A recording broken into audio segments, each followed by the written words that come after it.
नमस्कार जी।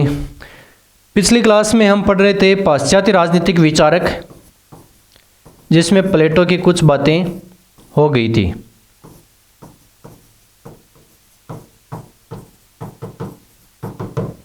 देखो, इसमें हमने प्लेटो का जीवन परिचय पढ़ लिया था।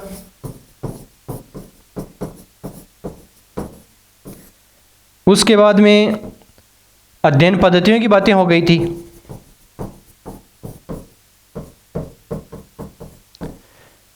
इसमें निगमनात्मक पद्धति, द्वंद्वात्मक पद्धति, एनालॉजी करने की जो एनालॉजिकल मेथड थी और टेलियोलॉजिकल मेथड है, ऐतिहासिक पद्धति है, इनके बारे में हमने चर्चाएं कर ली पिछली क्लास में। उसके बाद में प्रमुख रचनाओं की बात हो गई थी कि प्लेटो की प्रमुख रचनाएं कौन कौन सी हैं, जिसमें रिपब्लिक, स्टेट्समैन और लॉज, ये तीन तो मुख्य हैं।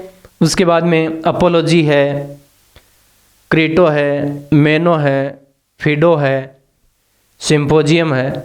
इस प्रकार से कुछ बातों की, ये रचनाओं की बातें हमने नाम देख लिए थे। अब हमें अगली क्लास में, इस क्लास में हम देखेंगे कि प्लेटो की बुक रिपब्लिक है, उसमें आदर्श राज्य का वर्णन किया गया है। प्लेटो का आदर्श राज्य, ये प्लेटो के सपनों का राजा है। प्लेटो ने खुद ने बताया कि ये धरती पर नहीं रह सकता ऐसा राज्य, ये कल्पनाओं का है। जो कल्पना कर रखी है एक आदर्श राज्य की, जिसमें एक विद्वान राजा होगा जो कानून से भी ऊपर होगा, सारे कार्य वो अपनी दिमाग से ही, अपनी इच्छा के अनुसार ही करेगी। इस प्रकार के आदर्श राज्य में मुख्य आधारशिला इसकी रहेगी न्याय। आदर्श राज्य की आधारशिला रखी गई है न्याय पर, यानी न्याय इस राज्य का मुख्य आधार रहेगा, यानी इसमें हर व्यक्ति को न्याय मिलेगा। अब न्याय के लिए प्लेटो ने कुछ बातें बता रखी हैं, जिसमें तीन वर्ग और तीन आत्माओं की बातें कर रखी हैं। तीन वर्गों की तीन आत्माएं, और न्याय प्राप्त करने के लिए दो चीज़ें और दे दी हैं इसमें। न्याय कैसे मिलेगा? एक तो शिक्षा से न्याय प्राप्त करने का साधन है, और एक होगा साम्यवाद से न्याय प्राप्त होगा। न्याय प्राप्त करने के दो तरीके होंगे। न्याय वैसे दो प्रकार की अलग से बता रखी है, उसकी भी बात करेंगे। शिक्षा और साम्यवाद ये न्याय प्राप्त करने का ये माध्यम है, इनकी सहायता से न्याय प्राप्त होगा। शिक्षा से जो न्याय प्राप्त होगा, यानी मानसिक समस्या होंगी, उनका मानसिक इलाज होगा। शिक्षा से मानसिक इलाज होगा, और साम्यवाद से भौतिक इलाज होगा। साम्यवाद से क्या होगा? भौतिक इलाज होगा। यानी दिमाग में जो समस्याएं पैदा होती हैं, नए नए दिमाग में विचार आते हैं, उनके लिए मानसिक इलाज होगा, यानी वो पढ़ाई से, एजुकेशन से ही उसकी समस्याओं का समाधान किया जाएगा। दूसरा होता है भौतिक इलाज, यानी उसके जैसे दिमाग में आ गया कि हमें भाईवतीवाद करना है, अपने व्यक्तियों को शासन में ज़्यादा भागीदारी देनी है, तो इसमें साम्यवाद उसका भौतिक इलाज कर दिया कि परिवार रहेगा ही नहीं, परिवार ही नहीं होगा तो वो भाईवतीवाद करेगा कैसे, इसके लिए ये भौतिक इलाज कर दिया गया। इनके आधार पर हम आगे सबसे पहले तीन वर्गों की चर्चा करेंगे, क्योंकि सारा न्याय का सिद्धांत है वो इसी तीन वर्गों से ही मिलकर हो रहा है। तो पहले बात करें तीन वर्गों की। प्लेटो ने आदमी में, व्यक्ति में तीन प्रकार के सद्गुण बताए गए हैं। उनमें से एक सद्गुण ज़्यादा दिखाई देने वाला होता है उनमें से, तो तीन सद्गुण हैं। इन सद्गुणों के आधार पर ही बाद में तीन वर्ग बन जाते हैं। जो तीन सद्गुण हैं, इन सद्गुणों के आधार पर ही तीन वर्ग बनते हैं। सद्गुण कौन से हैं? पहला है विवेक, यानी दिमाग ज़्यादा होता है व्यक्ति में, जिसमें विवेक प्रधान होता है। दूसरा होता है साहस, कुछ व्यक्ति ऐसे होते हैं जिसमें साहस का गुण ज़्यादा होता है। कईयों में विवेक यानी दिमाग बुद्धि ज़्यादा होती है, कईयों में साहस ज़्यादा होता है। और तीसरा है संयम, यानी इसका भूख भी बोल सकते हैं इसको, कि कोई चीज़ प्राप्त करने की इच्छा ज़्यादा होना। तो इस प्रकार से विवेक, साहस और संयम तीन सद्गुण बताए गए हैं। इन तीनों सद्गुणों के आधार पर ही तीन वर्गों की बात कर रखी है। विवेक प्रधान जिसमें होगा वो शासक बनेगा। क्या बनेगा? शासक। तो वो हो जाएगा शासक वर्ग। जिसमें साहस की प्रधानता ज़्यादा होगी वो सैनिक बन जाएगा, तो वो सैनिक वर्ग में शामिल हो जाएगा। तीसरा है संयम, या जिसको प्राप्त करने की, कोई चीज़ उत्पादित करने की ज़्यादा इच्छा हो तो वो बन जाएगा उत्पादक वर्ग। यानी व्यक्ति में 3 गुण होते हैं, उसमें से एक गुण प्रधान होता है हर व्यक्ति में। तो इन प्रधान गुण के आधार पर ही व्यक्तियों के वर्ग बन जाते हैं। जिसमें विवेक की प्रधानता ज़्यादा होगी वो शासक वर्ग में शामिल हो जाएगा, जिसमें साहस की प्रधानता होगी वो सैनिक वर्ग में शामिल हो जाएगा, और तीसरा संयम या भूख की ज़्यादा होगी वो उत्पादक वर्ग में शामिल हो जाएगा। और चौथा सद्गुण बताया गया है न्याय को। इनकी सहायता से न्याय प्राप्त हो जाएगी, ये चौथा सद्गुण होता है आदमी का। अब प्लेटो ने जो शासक और सैनिक वर्ग बताए गए हैं, इन दोनों को ही संरक्षक वर्ग कहा गया है। क्या कहा गया है? संरक्षक वर्ग।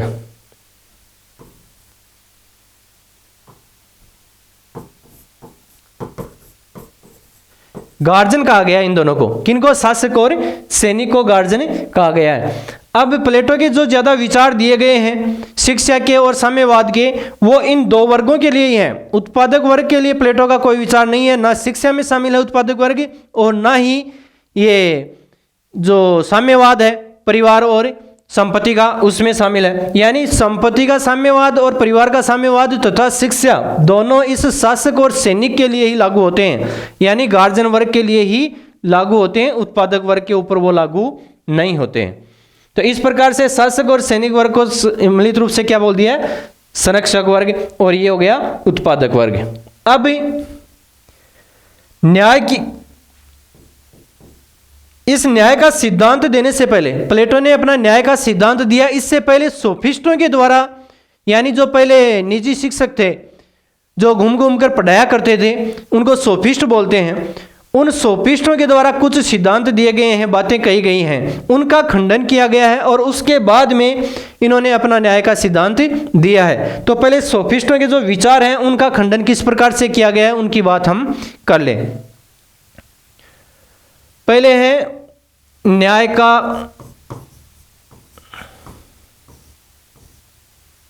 परंपरागत सिद्धांत। न्याय का कौन सा सिद्धांत? परंपरागत सिद्धांत। इस परंपरागत सिद्धांत के अंतर्गत 2 सोफिस्टों के विचार दिए हुए हैं।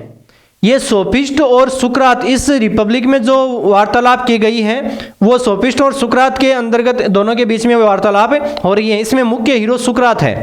तो सुकरात और इन सोफिस्टों के बीच में बातें हो रही हैं न्याय से संबंधित, न्याय को लेकर।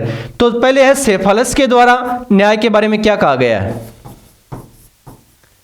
और दूसरा है पोलीमार्कस। दूसरा है पोलीमार्कस।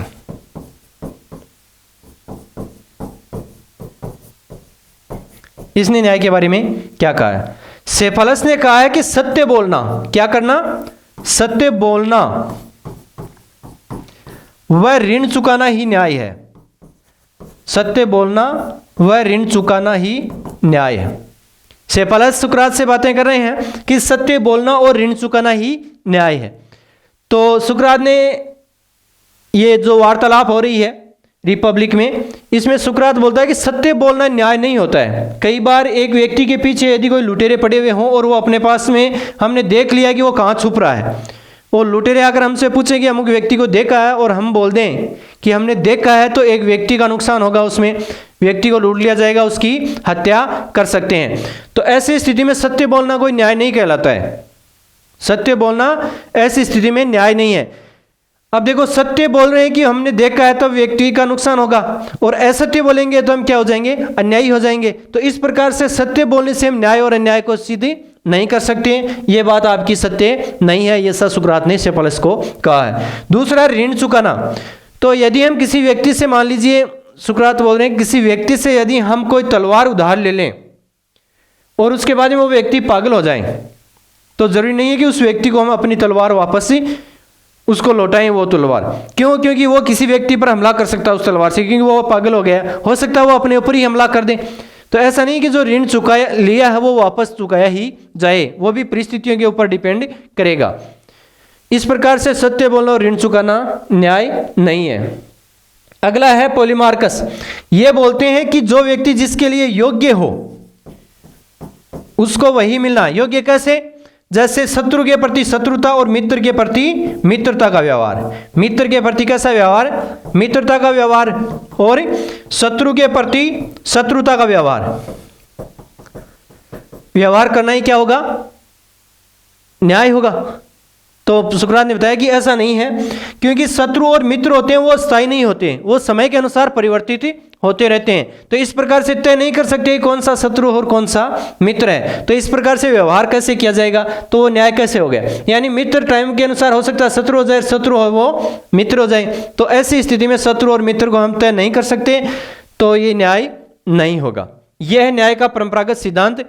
सोफिस्टों के बीच में और सुकरात के बीच में वार्तालाप हो रही है, जो कि प्लेटो की बुक रिपब्लिक में लिखी हुई है। अब अगला सिद्धांत इसी का, न्याय का यथार्थवादी सिद्धांत। कौन सा सिद्धांत? यथार्थवादी सिद्धांत। इसमें है थ्रेसिमेक्स। थ्रेसिमेक्स ने कहा कि शक्तिशाली का हित ही न्याय है। किसका हित? शक्तिशाली का हित ही क्या है? न्याय है। तो प्लेटो ने यह बताया कि शक्तिशाली का हित न्याय एनी टाइम नहीं हो सकता, क्योंकि शक्तिशाली होते हैं वो गलत कार्यों में भी शामिल होते हैं। शक्तिशाली का हित करना न्याय नहीं होता है। जैसे पिछले दिनों अपने यहाँ किसानों के जो 3 कानून बने थे, उसमें अडानी का नाम आ रहा था कि उनके हित में बनाया गया है कानून है। तो अडानी शक्तिशाली माना गया और किसान इसमें कमजोर माने गए। तो जरूरी नहीं कि उसके हित में, शक्तिशाली के हित में जो कानून बनाया वो सही बना है, कमजोरों के हित में बना वो नहीं सही होता है। तो शक्तिशाली के हित में कानून बनाना सही नहीं होता है, ऐसा सुकरात ने बताया है। इस प्रकार से थ्रेसिमेक्स के कथन को भी खंडन किया गया है। अगला होता है, सॉरी एक मिनट, ये उग्रवादी सिद्धांत है। यथार्थवादी नहीं है, ये उग्रवादी सिद्धांत है। थोड़ा चेंज कर लेना भाई इसमें। ये उग्रवादी सिद्धांत है न्याय का। अगला है न्याय का यथार्थवादी सिद्धांत।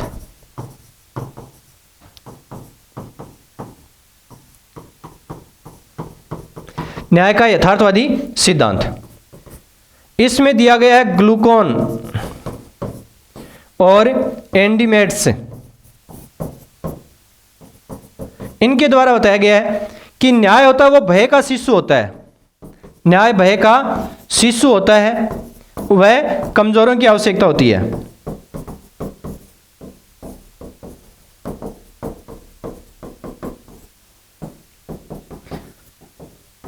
तो इस बात का भी खंडन किया गया है। इसमें बताया गया न्याय भय से पैदा होता है। ग्लूकोन और ये पॉलीमार्कस हैं, ये सॉरी ग्लूकोन और ये एंडीमेट्स हैं, ये प्लेटो के भाई हैं दोनों। तो इनका भी विरोध किया गया है सुकरात के द्वारा और बताया गया है कि भय से न्याय नहीं पैदा किया जा सकता। भय से तो दबाया जा सकता है किसी व्यक्ति को कुछ दिनों के लिए, और जब वो शक्तिशाली आदमी कमजोर होगा तो उस दिन वो भय दूर हो जाएगा और फिर व्यक्ति उग्र हो जाएगा। तो भय से वे कानून न्याय नहीं दिलाया जा सकता। तो उसके बाद में फिर बताया गया कि न्याय होता क्या है। तो इस आधार पर प्लेटो ने फिर न्याय का खुद का सिद्धांत दिया है। प्लेटो ने बताया कि न्याय 2 प्रकार की होती है। न्याय कौन कौन सी? एक होती है सामाजिक न्याय,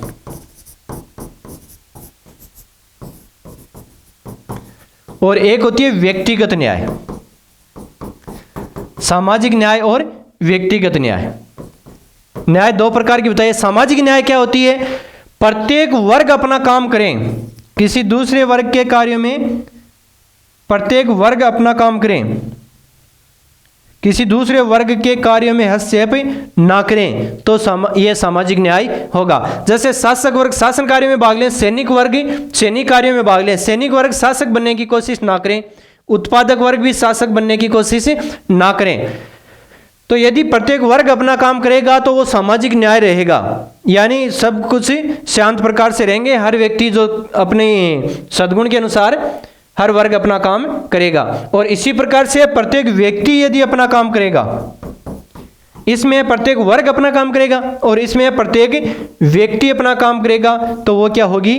न्याय होगी। यानी उत्पादक कार्यों में शामिल होने वाले व्यक्ति शासक बनने की कोशिश ना करें। यदि उत्पादक शासक बन जाएंगे तो भ्रष्टाचार फैलाएंगे, क्योंकि उनकी चीज़ को प्राप्त करने की इच्छा बहुत ही तीव्र होती है। तो शासक होते हैं वो, ये उत्पादक शासक बन जाएंगे तो भ्रष्टाचार ज़्यादा फैलेगा। तो इस प्रकार से न्याय का, प्लेटो का न्याय का सिद्धांत ये है कि सामाजिक न्याय और व्यक्तिगत न्याय, यानी व्यक्ति अपना काम करें और वर्ग अपना काम करें, एक दूसरे के कार्यों में हस्तक्षेप ना करें। प्रत्येक वर्ग अपना काम करेगा तो न्याय रहेगा, समाज में शांति रहेगी। और वर्ग, ये व्यक्ति यदि अपना काम करेगा तो भी समाज में क्या रहेगी? शांति रहेगी।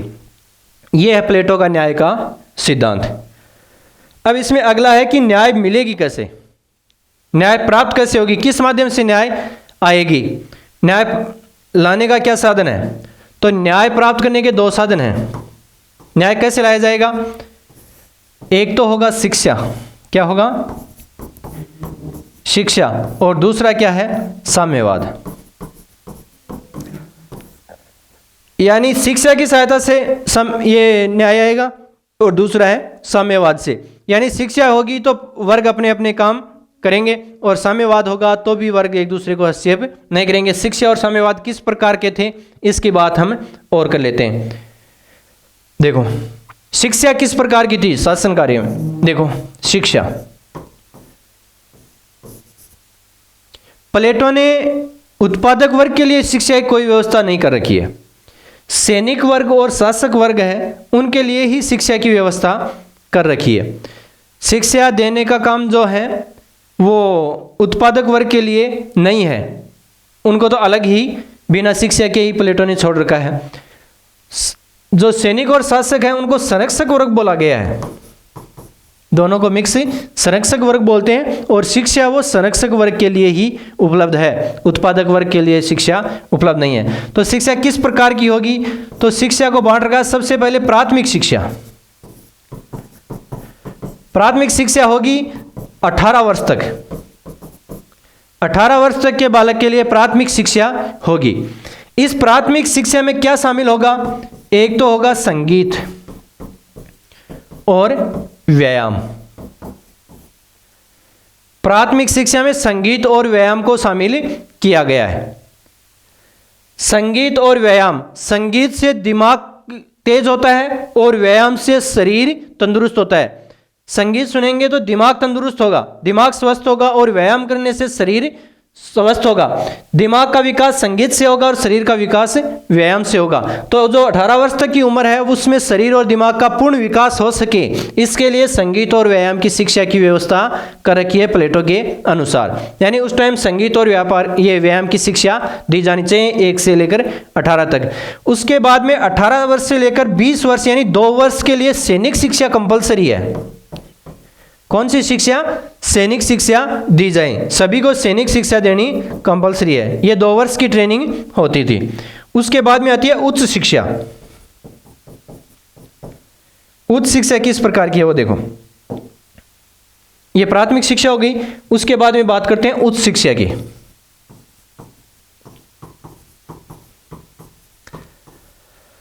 उच्च शिक्षा है 20 वर्ष से लेकर 30 वर्ष और 30 से 35, यानी उच्च शिक्षा 20 से 35 मान लें इसको। 20 वर्ष से लेकर 35 वर्ष तक की शिक्षा होगी वो उच्च शिक्षा होगी। इसमें किस चीज को शामिल किया गया है? इसमें शामिल किया गया गणित की शिक्षा। किसकी शिक्षा? गणित की, ज्योतिष की, ज्यामिति की, और किसकी है? गणित की शिक्षा, ज्योतिष की शिक्षा, ज्यामिति की शिक्षा, और किसकी? खगोल शास्त्र की शिक्षा। इसकी शिक्षाएं शामिल हैं, जिसमें ये 20 से 30 के लिए मान सकते हैं। और 30 से 35 वर्ष का जो टाइम आएगा उसमें दर्शन और तर्क की शिक्षा दी जाएगी, दर्शन व तर्क की शिक्षा दी जाएगी। ये 20 से 35 मानी गई है, इसमें 20 से 30 मान लिया जाता है ये वाला, और 30 से 35 तक की मान ली जाती है दर्शन और तर्क की शिक्षा।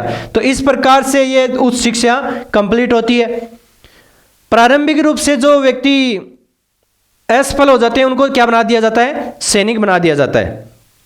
और उसके बाद में इनको शासक वर्ग में शामिल करने की कोशिश की जाती है। अगले 30 से 35 वर्ष, ये 35 वर्ष की यदि कोई शिक्षा प्राप्त कर लेता है तो उसके बाद में इस परीक्षा में पास होने पर, क्या करने पर, इस परीक्षा में पास होने पर व्यावहारिक शिक्षा दी जाती है।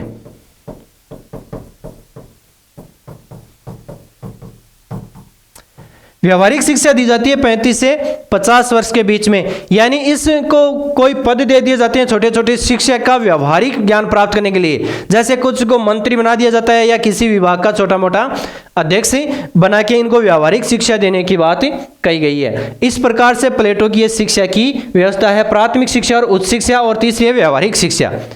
प्राथमिक शिक्षा 0 से 20 वर्ष तक के लिए देर की है, और उसके बाद में 20 से 35 वर्ष तक की उच्च शिक्षा, और लास्ट में व्यावहारिक शिक्षा है। इस प्रकार से व्यक्ति को यदि शिक्षाएं प्राप्त हो जाएंगी तो वो एक दूसरे वर्ग में शामिल होने की कोशिश नहीं करेंगे, और फिर क्या होगा, न्याय रहेगा उस समाज में। अगला है, उसके बाद में शिक्षा के बाद में आता है साम्यवाद।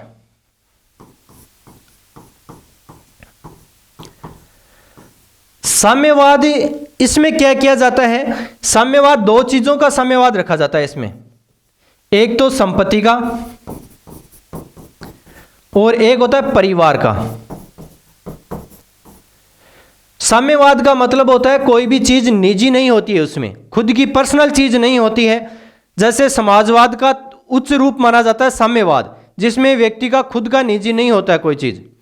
तो परिवार और संपत्ति यदि व्यक्ति की निजी नहीं रहेगी, ये परिवार और संपत्ति केवल गार्जियन वर्ग के लिए लागू है, शिक्षा भी गार्जियन वर्ग के लिए लागू है, और परिवार और संपत्ति का जो साम्यवाद है वो भी गार्जियन वर्ग के लिए ही लागू है, उत्पादक वर्ग के लिए लागू नहीं है। उत्पादक वर्ग है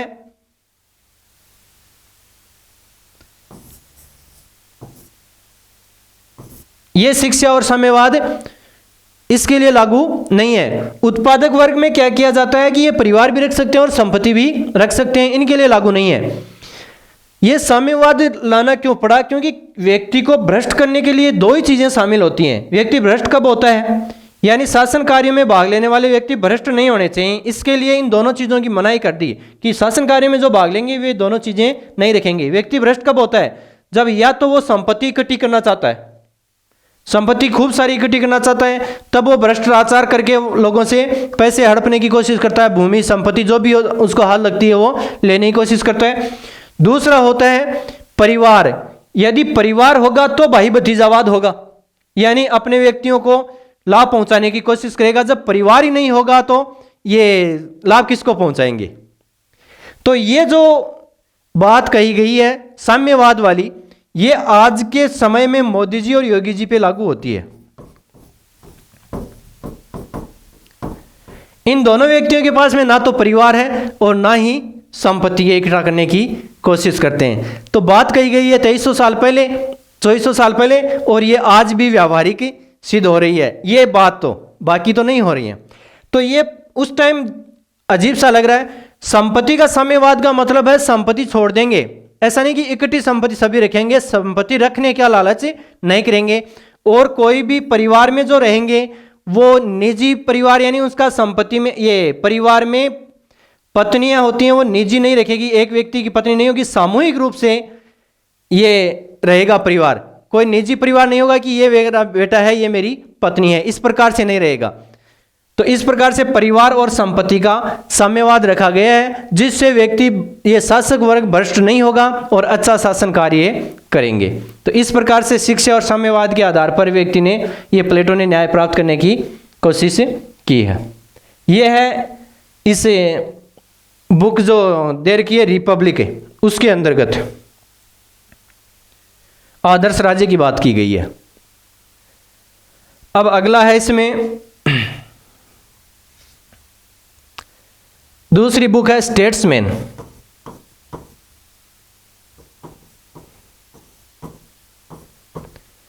इसमें क्या है, इसकी बात और कर लें। इसमें राज्यों का वर्गीकरण किया गया है। किसका वर्गीकरण किया गया है, राज्यों का वर्गीकरण। ये बहुत इंपॉर्टेंट आता है, कई बार बुक्स ये एग्जाम में पूछे जाते हैं। राज्यों का वर्गीकरण कौन सी बुक में है? एक तो स्टेट्समैन में है, और कितने प्रकार के राज्य बताए गए हैं उनकी बात हम कर लेंगे। राज्य मुख्य रूप से दो प्रकार के बताए हैं, एक तो होते हैं लॉफुल और एक होते हैं अनलॉफुल। लॉफुल और अनलॉफुल।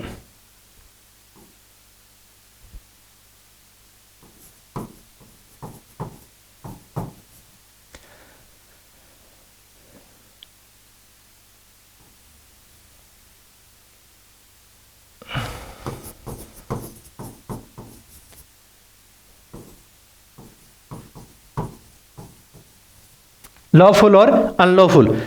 लॉफुल राज्य वो होता है जो कानून के अनुसार शासन करता है, कानून के अनुसार।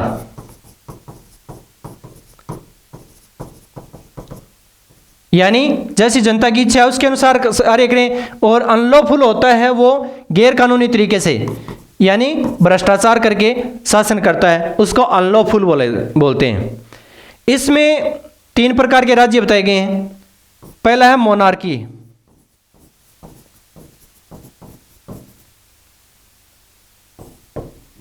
मोनार्की, इसके अंतर्गत पहला देर का है टायरेनी। मोनार्की, इसमें है टायरेनी, अरिस्टोक्रेसी,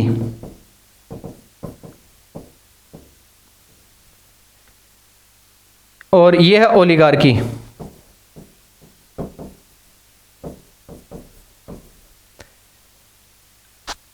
तीसरा है डेमोक्रेसी, और यह एक्सट्रीम डेमोक्रेसी।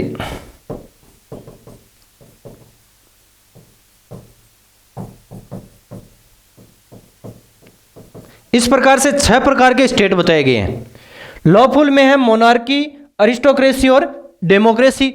अनलॉफुल में टायरेनी, ओलिगार्की और एक्सट्रीम डेमोक्रेसी।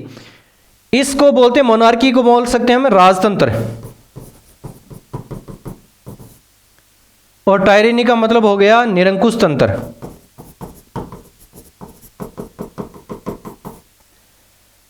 अरिस्टोक्रेसी को बोलेंगे कुलीन तंत्र,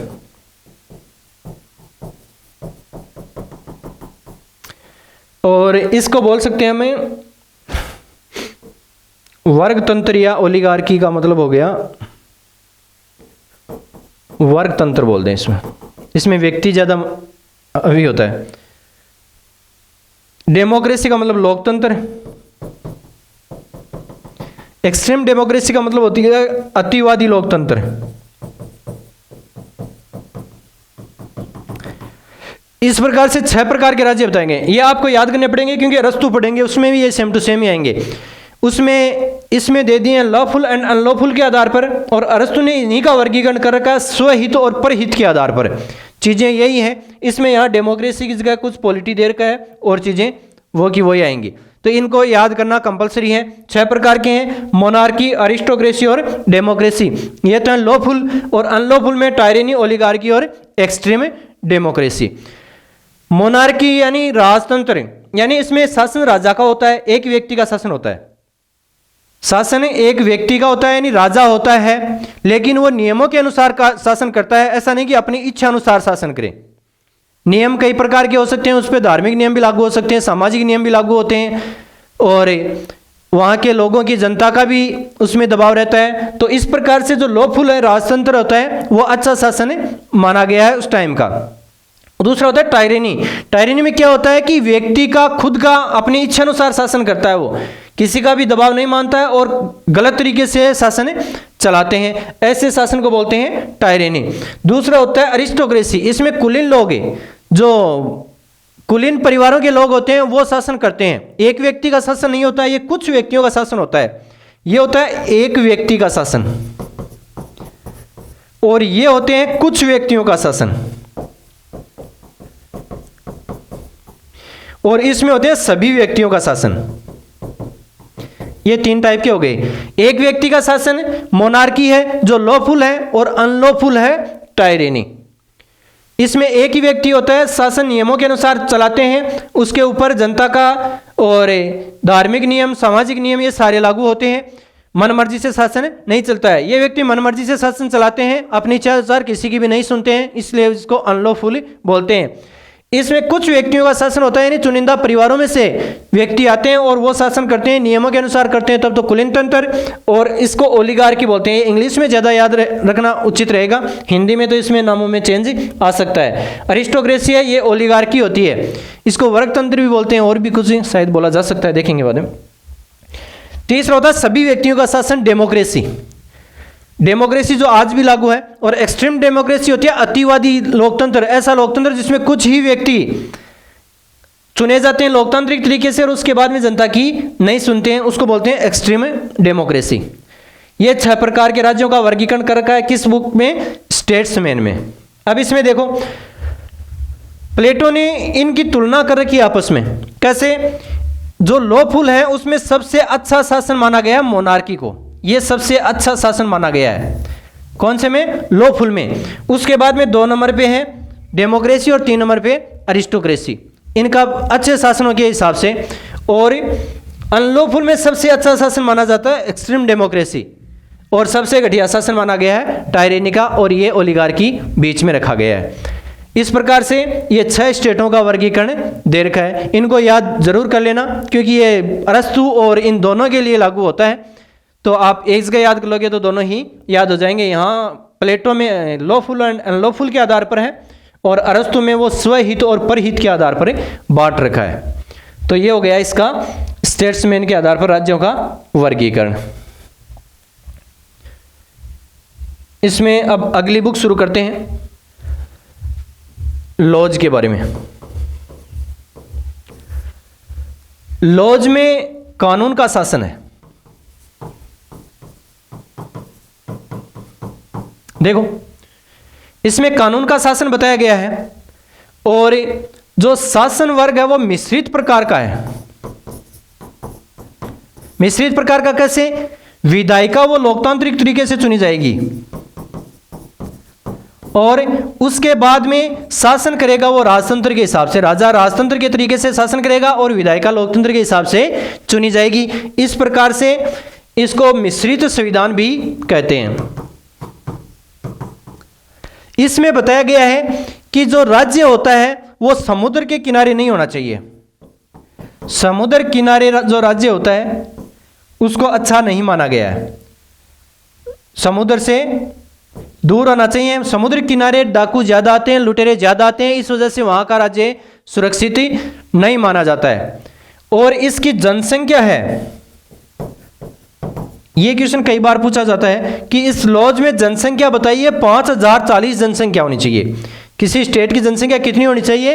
5040 से। 5040 से इतनी कम जनसंख्या क्यों बताइए? क्योंकि उस टाइम यूनान में ये पोलिस थे, पोलिस यानी नगर राज्य थे, छोटे छोटे नगरों के राज्य बने हुए थे, इस वजह से वहाँ की जनसंख्या लगभग उस टाइम इतनी थी। अब तो वो बड़े साम्राज्य बन गए, राज्य हैं, अब तो राष्ट्र राज्य हैं, तो इनमें इतनी जनसंख्या अब तो ये कोई प्रमाण नहीं मिलता है। लेकिन उस टाइम जो पोलिस थे, इस वजह से वहाँ की राज्य की जनसंख्या 5040 बताई गई है। कई बार एग्जाम में पूछ लिया जाता है। समुद्र किनारे का राज्य अच्छा नहीं माना गया प्लेटो के अनुसार। अरस्तु के अनुसार तो समुद्र किनारे का राज्य अच्छा माना गया है, अरस्तु ने अच्छा माना है, लेकिन ये प्लेटो ने समुद्र किनारे का राज्य अच्छा नहीं माना गया है। इस प्रकार से हमने 3 बुकों की चर्चा कर ली। यहाँ पर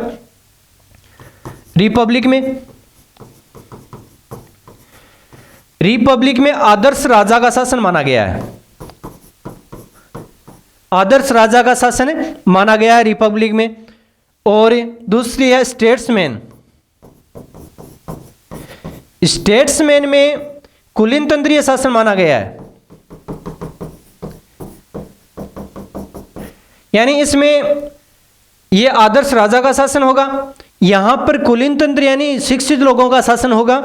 और लॉज में कानून का शासन माना गया है, लॉज में कानून का शासन माना गया है। इस प्रकार से प्लेटो की ये क्लास पूरी होती है।